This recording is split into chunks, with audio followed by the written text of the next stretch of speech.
몇 주 동안 수요일 날 계속해서 같은 주제로 말씀을 나누고 있습니다. 예수님께서 그 성전을 바라보시면서 돌 위에 돌 하나도 남겨지지 않고 다 무너뜨려질 거다. 예수님 말씀하신 거예요. 이 말씀하신 것 때문에 사람들이 이렇게 평소 일상을 살아가다가 정신이 번쩍 난 겁니다. 예수님에게 이 성전을 가리키면서 이게 얼마나 대단한 것이 좀 봐주십시오. 이것을 짓기 위해서 수고한 사람들의 수고가, 그리고 헌금한 것들이 얼마나 많은지, 얼마나 예쁜 돌, 얼마나 좋은 재료들로 지어진 것인지 좀 봐주십시오. 그러니까 딴 데 정신이 팔려있던 사람들이 예수님의 이 말씀을 듣고 정신을 번쩍 차린 겁니다. 그리고 문득 궁금해진 거죠. 언제입니까? 그리고 어떤 징조가 있겠습니까? 그렇게 묻고 대답하고 있던 중입니다. 예수님의 어조가, 예수님의 어투가 굉장히 진지해졌고 굉장히 무거워졌고, 그리고 나누고 있는 주제도 무거울 수밖에 없는 주제로 넘어가고 있는 것이요. 지금 예수님께서 예루살렘에 가셨고, 예루살렘에서 이제 며칠이 지나면 십자가에 오르실 거니까 정말로 예수님께서 그 공생애를 치르시는 중에 마지막에 하시는 말씀인 겁니다. 그동안 마음에 담아두셨던 것, 그리고 몇 번이고 반복하더라도 꼭 제자들의 귀에, 지나가다가 듣는 사람들이 혹 있다면 그들의 귀에 꼭 들려주고 싶은 말씀들로 추격하고 강조하고 또 강조하고 있는 중이지요. 그날이 되면 일어날 일들, 그리고 그 일들의 엄중한 것과 두려운 것에 대해서 예수님 말씀하십니다. 21절 먼저 같이 한번 읽어보죠. 시작. 그때에 유대에 있는 자들은 산으로 도망갈 것이며 성내에 있는 자들은 나갈 것이며 촌에 있는 자들은 그리로 들어가지 말지어다. 아멘. 그날에 있을 일들입니다. 예루살렘에 있는 그 아름다운 성전, 그 많은 돈을 들이고 귀한 재료를 써서 지은 그 성전이 돌 위에 돌 하나도 남지 않고 다 무너뜨려질 때에 있어질 일입니다. 그때 어떤 일이 일어날 거냐 하면 유대에 있는 자들은 산으로 도망할 거래요. 여러분, 이때 다른 지파들보는 거의 다 이제 없어졌잖아요. 없어지고 이제 이스라엘이라고 불리기보다는 남은 지파의 거의 대부분을 차지하고 있던 유다라고 불리기에 오히려 더 적당한, 그 중에 몇몇 안 되는 베냐민 지파, 사도 바울 같은 사람들 거기에 끼어 있을 때니까 이 유대인들 산으로 도망하게 될 거래요. 그동안 유대인들은 자기가 유대인이라는 것 때문에 하나님 앞에 더 선택된 민족으로 존중받으며 살았거든요. 이때 유대인들만 이 나라에 사는 것 아니라 이방인이던 군인들 살았고요. 유대인의 믿음을 배신했던 세리와 죄인들 그 주변에 있는데, 그 주변에 있는 사람들이 이 사람들을 내려다보고 깔보면서 살았던 거예요. 그러니까 유대에 있는 자들 산으로 도망할 겁니다. 그동안 그들이 누리던 기득권들이 그날이 되면 그들을 안전하게 하지 못할 거예요. 그들이 누리던 영적인 우월감, 영적인 더 수준 높은 삶이, 그 문화가 저들의 삶을 안전하게 하지 못할 거고, 그 마지막 때가 되면 그 누리던 것들이 오히려 그들에게 거추장스러운 것이 될 겁니다. 산으로 도망해야 되는데 유다에 있는 사람들 산에서 더 멀리 있을 수밖에 없었을 거고, 안전한 곳을 찾는데 더 번거롭게 되고 더 오랫동안 달려야 되고 더 멀리까지 도망가야 겨우 살지 어떨지 알 수 없는, 성내에 있는 자들이 나가야 된대요. 여러분, 유대인들 중에도 더 부유한 사람들만 성 안에 살지 않았을까요? 이 성이라는 게 그 주변의 사는 사람들 모두를 다 수용할 때는 한 가지 경우밖에 없습니다. 전쟁이 났을 때예요. 성이 이렇게 둘러져 있으면 사람들이 그 안에만 사는 게 아니라 그 주변에 마을을 일구고 살다가 전쟁이 나면 그 주변에 있는 사람들까지 성 안으로 다 피난하게 되고 거기서 전쟁이 시작되고 싸움이 시작되는 거거든요. 밖에 있는 사람도 있고 안에 있는 사람도 있어요. 안에 누가 들어갈까요? 더 높은 사람, 더 부자인 사람, 더 많은 것들을 누리던 사람, 그 사람들이 거기서 살 겁니다. 이 이야기, 돌 위에 돌 하나도 남겨지지 않을 거다 한 이야기의 처음을 만들었던 긴 옷 좋아하던 서기관들 기억하시잖아요. 문안받는 것 좋아하고 높은 자리 좋아하던 그 서기관들이 누리던 자리, 저 자리. 유대인이고 그리고 그 안에 특별히 더 가진 것이 많아서 성 안에 살 수 있게 되어졌던 사람들. 그리고 또 한 사람, 한 종류의 사람이 촌에 있는 자들이요. 그나마 마을 안에 있던 사람들도 그 마을 안에 다시 돌아감을 허락받지 못하고 급하게 도망쳐야 되는 날들이 올 겁니다. 이 날을 예수님께서 뭐라고 명명 이름하시냐 하면 22절 말씀 같이 읽어요. 시작. 이 날들은 기록된 모든 것을 이루는 징벌의 날이니라.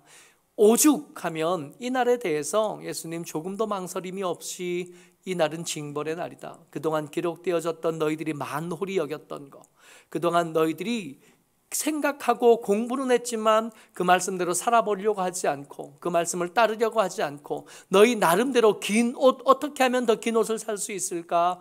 어떻게 하면 더 많이 문안받을 수 있을까? 어떻게 하면 더 높은 자리에 살 수 있을까? 고민하며 살아갔던 그 삶들에 대해서 하나님께서 말씀해 오시던 저주들, 하나님 말씀해 오시던 징계들, 그것들 하나도 남김없이 다 쏟아붓는 날이 될 거다. 그날은 징벌의 날이 될 거다 말씀하신 겁니다. 이 징벌의 날이 되면 똑같이 모두가 징계만 받느냐, 그렇지는 않을 거래요. 다만 그 서기관으로 대표되던 그 장로와 대제사장들과 백성의 지도자들로 대표되어지던 그동안 그들의 경건을 가지고 벌어먹던 사람들, 그들의 경건을 가지고 더 긴 옷 입고 그들의 경건을 수단 삼아서 더 부유하게 살았던 사람들을 대표로 해서 하나님을 떠나 있던 모든 사람들이 이 날이 되면 기절할 것처럼 두려워지겠지만, 먼저 26절부터요. 같이요. 시작. 사람들이 세상에 임할 일을 생각하고 무서워함으로 기절하리니 이는 하늘의 권능들이 흔들리겠습니다. 하늘의 권능들이요, 그동안 상식으로 통용되던 모든 것들이 다 흔들리는 날이 될 겁니다. 그동안 사람들이 저 성 안에 가면 안전할 거라고 생각했던 거 그거 뒤집히게 될 거고요. 그동안 사람들이 이 성 안에 출신 성분이 더 뛰어난 사람, 유대인 혈통이 있으면 존경받는 사람이 될 거다, 존경받을 수 있을 거다 하던 그 가장 기초적인 그런 생각들, 그런 상식들 다 뒤집어지게 될 겁니다. 심지어 하늘에 뜨는 해도 더 이상 그 당연한 것들이잖아요. 아침에 해 뜨고 저녁에 해 지는 거, 밤이 되면 달이 뜨고 별이 뜨는 거, 그것조차도 흔들려서 우리가 알던 상식으로는 한순간 하루도 더 살아내지 못하는 때가 오게 될 겁니다. 그것들이 너무 두려워서 맨정신으로는 이것을 버텨내지 못하겠으니까 정신을 잃은 것처럼 되어질 거라는 거예요. 징벌의 날, 그야말로 징벌의 날입니다. 근데 이 징벌의 날이 모든 사람에게 다 그러냐? 그렇지 않아요. 유대 지파가 아니던 사람들, 유대인의 혈통이 아니던 사람들이 있을 거 아니에요. 저들이 가진 기득권 때문에 손해보고 변방에 내몰리고 촌에도 들어가지 못하고 들판에 살던 사람들, 그들에게 대접하던 사람들이 있어도 그 대접한 것들을 먹기는 하지만 그 대접받은 것으로 한순간 한 숟가락 한 끼로 갚지 못하던 들에 있던 사람들이 있었잖아요. 성 안에 들어가 보지 못하던 사람들, 그 화려한 성전에 초대받지 못하던 사람들, 그 사람들에게는 이 징벌의 날이 전혀 다른 모습으로 그들에게 다가오게 될 거랍니다. 28절 말씀이요. 시작. 이런 일이 되기 시작하거든 일어나 머리를 들라 너희 속량이 가까웠느니라 하시더라. 이런 일이 일어나거든. 가장 기본적인 것들, 상식으로 통용되던 것들이 흔들리기 시작하거든.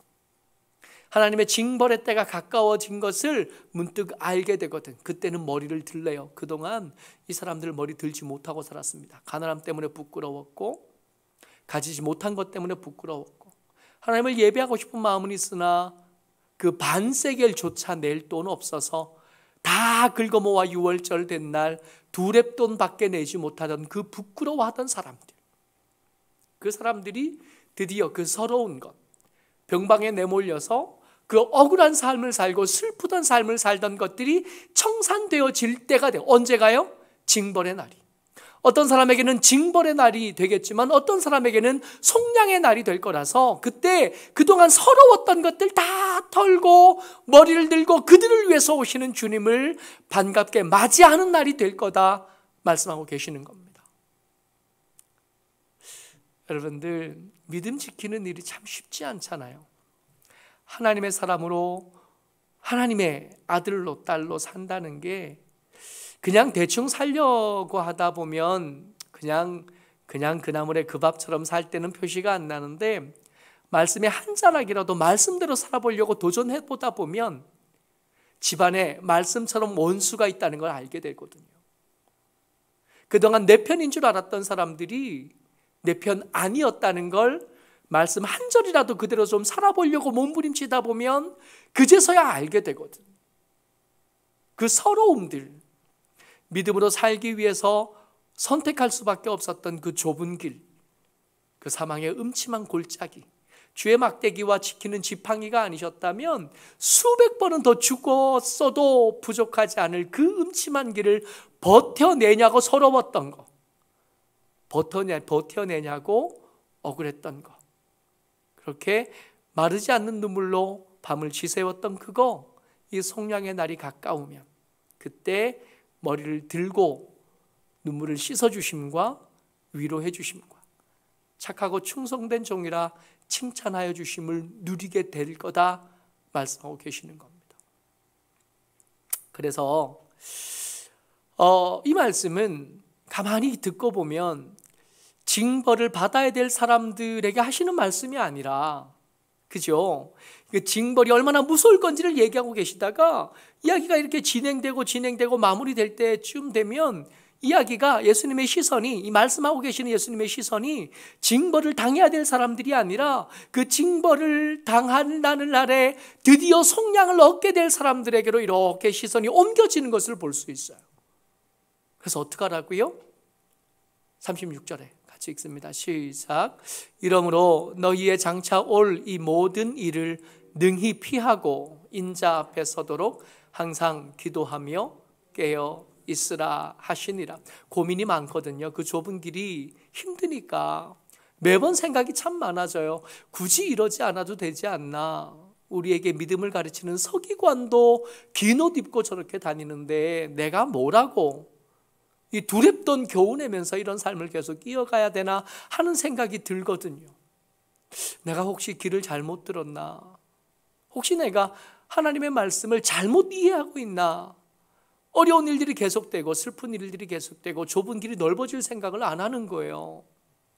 그래서 매번 마음이 흔들리고 매번 마음에 힘들고 의심도 생기고 그렇게 주저앉고 싶은 때가 매번 반복되는 여러분들과 제게, 그 좁은 길 가는 사람들에게 예수님 그 긍휼의 눈을 우리에게 향하시면서 하시는 말씀이 흔들리지 말라고, 흔들리지 말고 깨어 기도하면서 그 자리에 계속 있으라고. 넓은 길로 사람들 많이 가지만 그 길의 끝에 사망이 있다고 내가 몇 번이나 말하지 않았냐고. 네가 가고 있는 길이 맞다고. 그러니까 버텨내라고. 오늘 설교의 제목이 마음을 둔하게 하는 것들입니다. 그러니까 어떻게든 버텨내려고 몸부림치는 사람들에게 하나님께서 안타까움을 잔뜩 담고 말씀해 주고 계시는 거예요. 버티려고 하지만 이 버티는 것들, 그 마음이 둔하여지는 때가 때때마다 온다는 겁니다.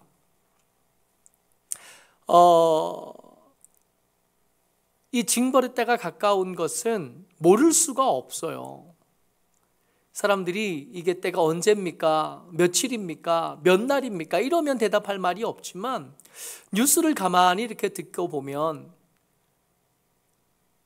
어미가 아이를 내다버리고 아비가 아이를 죽이는 일들이 뉴스에 계속 반복되어 나오는 이런 세상을 보면 알 수는 있는 거예요. 그날인지는 몰라도 이 계절이 그런 계절이구나 하는 건 알 수 있는 거예요. 그러니까 우리가 가야 될 길이 점점 더 좁아지는 그런 때 말입니다. 29절 30절 말씀이요. 같이 한번 읽어요. 시작. 무화과 나무와 모든 나무를 보라. 싹이 나면 너희가 보고 여름이 가까운 줄을 자연히 아나니. 그러니까 예수님께서 다시 오시는 그날, 그 징벌의 때가 가까워지는 것은 징벌을 받을 수밖에 없는 세상이 되어지는 것을 보면 아는데, 이거 어느 정도로 쉽게 아냐 하면 무화과 나무에 잎이 이렇게 피는 것 보면 아, 여름이 다가오는구나 하는 걸 알 만큼 자연스럽게. 요즘 계절이 너무 예쁘잖아요. 가을답게 쓸쓸하고 가을답게 청승맞고, 청승맞으러 일부러 산에 가고 비 온다 그러니까 일부러 비 오는 날은 꼭 우산 쓰고 청승 맞으러 가야지. 우리 그러고 있잖아요. 누구나 다 아는 거야. 아, 가을이구나. 좀 있으면 이번 주말에는 비 온다 그러니까 비 오고 나면 추워지겠구나. 누구나 다 하는 생각에 일기예보관이 아니어도,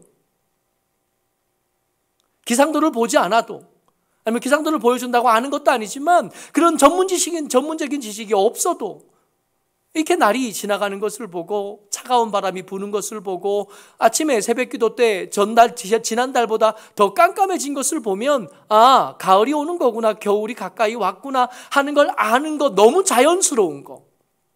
그 자연스러운 만큼 쉽게 알 수 있는 게 이 징벌의 때라는 겁니다. 아니, 그러고 보니까 알겠잖아요. 뉴스 보면, 세상 돌아가는 이야기를 들어보면 말도 안 되는 일이 너무 자연스럽게 너무 자주 일어나니까 이젠 세상 그렇게 놀라지도 않잖아요. 우리가 어디 멀리서 일어나는 일도 아니고 우리가 사는 동네에서 일어나는 일들,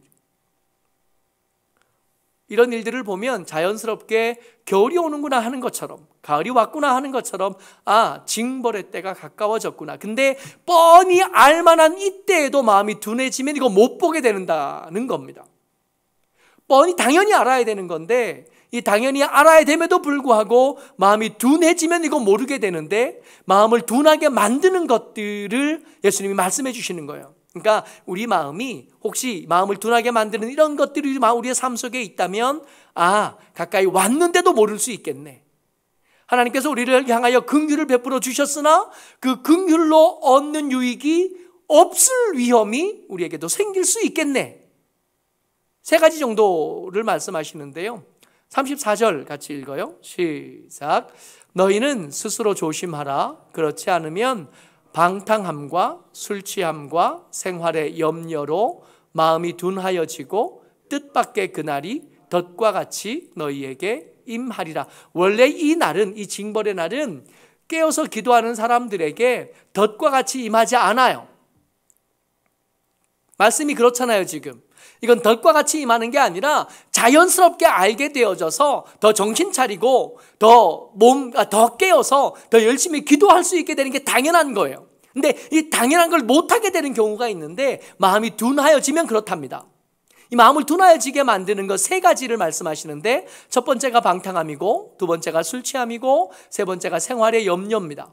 첫 번째요, 마음을 둔하게 하는 것 첫 번째 방탕함이에요. 이 방탕함은 술 취해서 몽롱해진 상태가 방탕함입니다. 그러니까 뭐가 중요하고 덜 중요한지를 이미 흐릿해진 상태의 방탕함이에요. 바빠요. 더 바쁜 것이 있어요. 더 중요한 일들이 있어요. 이 시대를 분별하고 깨어서 기도하는 것보다 더 중요한 거, 더 바쁜 거, 더 분주한 게 있어요. 이런 걸 방탕하다 그럽니다. 방탕하다 그러니까 어디 가서 술 먹고 노는 것만 생각하는데 그게 아니라 말씀보다 더 중요한 거, 이 마지막 때를, 징벌의 때를 피할 수 있는 그 수단이 되고 그 삶의 양태가 되는 그것들에게 대해서 그 더 중요한 대신 마지막 때가 가까우니까 이것보다 더 중요한 것이 있고 더 바쁜 것이 있어서 이거를 신경 쓸 여지가 없어요. 그래서 옆에서 아무리 말해도 그걸 듣지를 않아. 딴 것들로 가득 차 있거든요. 이게 방탕함입니다. 그러니까 열심히 일하는 것처럼 보이지만 그 열심히 일하는 것, 믿음을 떠나서, 말씀을 떠나서, 예수님 떠나서, 하나님 떠나서, 그 전능자의 그늘을 떠나서 열심히 사는 것, 세상에서는 이것을 근면이라고 말할지 모르겠지만 예수님의 말씀 속에서 이것은 방탕함일 뿐이에요. 정작 더 필요하고 정작 더 중요한 것을 잃어버렸거든. 열심히 하기는 하는데 핵심은 없는 거예요. 저 군대에 있을 때 목사님이 군종을 제대할 때까지 군종병으로 있었으니까 저희 목사님이 그냥 엉뚱한 분이셨어요. 지금 뉴욕에서 열심히 목회하고 계신데 목사님이 이제 부대 방문을 해야 되니까 이제 부대 방문 어디 포병들이 훈련 갔습니다. 거길 가야 되잖아요. 커피 타가지고 가자 그래서 가요. 근데 매번 이 목사님이 항상 뭐가 좀 어설프셔. 그러니까 어디 있는지를 알아보고 가야 될 거 아니에요. 저번에 가보니까 그 부대는 거기 갔을 거야. 그리고는 가서 보면 아무도 없는 거예요. 여기가 아닌가 보네? 그제서야 전화를 막 해보더니 거긴가벼. 몇 번이나 옮겨 다니는 경우가 한두 번이 아니에요. 열심히는 해요. 근데 일이 안 돼. 핵심이 없어요. 부지런히 살지 않는다는 얘기가 아닙니다. 열심히 일하지 않는다는 얘기가 아니에요. 하나님을 떠난 열심. 뭐가 더 중요한지 인지하지 못하고 챙겨내지 못하는 열심이에요. 그러다 보니까 몸은 피곤하고 열심히는 살았는데 정작 징벌의 때가 준비가 안 된 경우, 이게 방탕함입니다. 두 번째가 술 취함이에요. 이 술 취함은 앞에 거랑 경우가 좀 다릅니다. 뭔지는 알아요. 징벌의 때가 가까이 왔다는 것도 아니고 알고 그 징벌의 때가 가까이 왔을 때 어떻게 해야 되는지 알아요. 근데 그것을 선택할 힘이 없어요. 이미 그의 삶은 그의 손에서 떠났습니다. 가만히 생각해 보세요. 우리의 삶에 이 술 취함이 나타나는 때가 꽤 있습니다. 열심히 공부해야 되는 시험 기간 때에 시험 공부에 집중하는 시간보다 다른 엉뚱한 데 집중하면서 시간을 낭비하는 일이 우리 가운데 있지 않아요? 정말 급한 일이 눈앞에 왔는데도 그 급한 일, 중요한 일에 집중하지 못하고 엉뚱한 일에 산만하여지는 경우가 우리 삶에 있지 않습니까? 이걸 술 취함이라 그러는 거예요. 중독되어 있는 거예요. 뭘 하고 싶은 것도 있어요. 근데 그 하고 싶은 걸 못해. 뭐가 중요한지도 알아요. 그런데 그걸 선택하지를 못해요. 좋은 걸 선택하는 게 아니라 하던 걸 선택해요. 이게 술 취함입니다. 세 번째가 생활의 염려인데 알기도 하고 또 뭘 해야 되는지도 알아요. 그러나 지금 당장 먹고 살 것이 해결되지 않음에 대해서 분노하고 있는 상태가 되는 겁니다. 참 팔자 좋은 소리 하시네 목사님이. 언제 올지 알 수 없는 때가 가까웠다고 하지만 그 때가 가까웠다는 얘기를 작년에도 들은 것 같고 재작년에도 들은 것 같고 10년 전에 처음 예수 믿을 때도 들은 것 같은데 아직 계속 그 때가 가깝다고만 하지 정작 그 때가 오지는 않은 거 보니까 이 일은 좀 나중에 미뤄도 되는 일이 아닌가라고 말하는 거예요. 뭐가 더 급해요? 당장 먹고 사는 일이 훨씬 더 급해요. 징벌의 때를 말하는 설교자, 징벌의 때를 말씀하시는 성경에 대해서 알아요. 그것이 중요하다는 것도 알지만 지금 내 눈앞에 닥친 문제가 더 크고 눈앞에 닥친 문제가 더 급하고 더 절박합니다. 그러다 보니까 엉뚱한 얘기를 하고 있는 것처럼 들리고 그 엉뚱한 얘기로 위기를 조장하는 것 같은 그것에 대한 분노가 원망이 그독에 가득 합니다. 아니 먹을 게 해결되고 나면 나도 하겠다고요. 이 문제만 해결되고 나면 나도 징벌의 때를 준비할 거라고, 나 깨어서 기도할 거라고, 말씀 볼 거라고, 나도 좀 여유가 생기면 언젠가 그런 때가 올지 안 올지도 잘 모르겠지만 그때가 오면 나도 저 기도 많이 하는 어떤 사람들처럼 기도할 거고, 성경 퀴즈 대회 다가오는데 성경 읽을 거고 공부할 거고, 나도 저런 팔자 좋으면 먹고 사는 거 걱정 없고 문제 없으면 나도 한다고. 근데 지금은 내 목구멍이 포도청이고 내 먹고 사는 문제가 더 크다고. 이렇게 말하는 사람들, 이렇게 말하는 경우 우리 삶에도 얼마든지 찾아볼 수 있을 텐데 우리 삶에도 방탕함 얼마든지 있고요, 우리 삶에도 술 취함 얼마든지 있고요, 생활의 염려 얼마든지 있는데 이런 일들에 대해서 나누어야 될 이야기가 있습니다. 여러분, 출애굽한 예배 이스라엘 백성들이 광야에서요 길을 가다가 이제 그 광야의 막바지에 닫았어요. 이제 가면 돼요. 앞선 세대들 거의 다 죽었습니다. 그리고 이제 가나안 땅을 향해서 가면 되는데 에돔이 길을 내주지 않는 거예요. 하나님께서 뭐라 그러시냐면, 싸우면 에돔 정도 얼마든지 이길 수 있을 것 같은데 얼마든지 이기고 저들 땅까지 빼앗을 수 있을 것 같은데 하나님께서 안 된다 그래요. 저들과 싸우는 걸 허락해 주시지 않습니다. 그러면서 뭐라고 말씀하시냐면 저들은 너희의 형제다. 그러니까 저들과 싸우는 건 합당하지 않아. 그래서 에돔을 돌아서 빙 돌아서 먼 길로 갑니다. 이 길이 험해졌어요. 길이 건조해졌고 안 그래도 험한 이 광야길이 더 어려워진 겁니다. 그 길을 가면서 백성들이 속상해 죽겠는 거예요. 아니 에돔 너무하지 않아? 하나님은 우리 보고 저들이 형제라고 말하지만 아니 벌써 몇 년 전이야. 400년 전의 이야기 아니냐. 500년이 다 된 얘기 아니냐. 무슨 형제는 무슨. 아니 우리가 길 가다가 물 먹으면 물값 준다 그래. 길 가다가 뭔가 손해를 입히면 그거 다 돈 다 물어준다 그래. 그래도 길을 안 내주는 게 무슨 형제냐고. 그게 무슨 형제냐고. 마실 물도 없고 먹을 것도 없고 괜히 나왔네. 습관처럼 또 원망하기 시작합니다. 그렇게 원망하기 시작하니까 하나님께서 저들에게 불뱀을 보내신 거예요. 근데 불뱀만 보내주신 게 아니라 불뱀이 돌아다닐 때 하나님께서 모세에게 말씀하셔서 놋뱀을 만들라 그러셨잖아요. 그 놋뱀 만들어 놓고 뭐라 그러셨냐 하면 민수기 21장 9절입니다. 같이 읽어요. 시작. 여호와께서 모세에게 이르시되 불뱀을 만들어 장대 위에 매 달아라. 물린 자가 놋뱀을 쳐다본 즉 모두 살더라. 여러분 저거 사는 거예요? 죽는 거예요? 사는 거 아니에요? 돈을 들여서 보는 거 아니잖아요. 높이 달았으니까 기어서라도 자기 천막 문만 나서면 보이는 거 아니겠어요? 그럼 살잖아요. 예수님이 지금 징벌의 날에 대해서 말씀하실 때 말 안 듣는 것들, 될성 부르지 않은 것들, 속상하게 하는 것들, 그거 다 내다 버리겠다고 하시는 게 아니라 그 징벌의 날을, 없을 수 없는 이 날을 말씀하시면서 깨어 기도하면 얼마든지 살 수 있다고 말씀하고 계시는 거 아니에요? 죽으라는 얘기 아니라 살라는 얘기. 원망하는 것 때문에 이 원망하는 습관을 고쳐내려면 불뱀이 있기는 해야 되잖아요. 하나님의 집 나간 아들을 향한 그 안타까워하는 마음, 그 마음을 가르치기는 해야 되겠잖아요.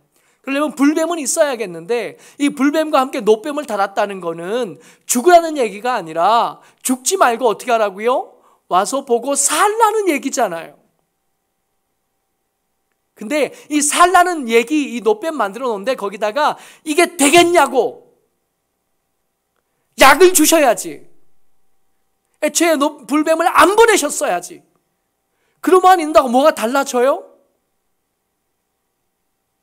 징벌의 날을 말씀하실 때 우리의 생각이 생활의 염려로 지금 내 목구멍이 포도청이라고요.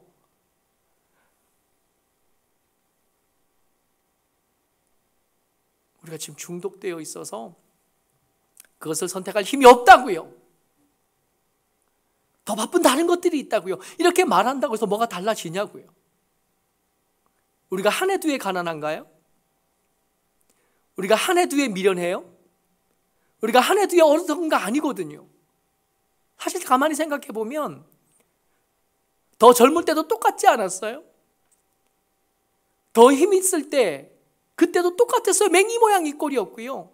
이대로 늙으면 70이 되고 80이 돼도 더 지혜로운 노인은 되지 못할 것 같아요.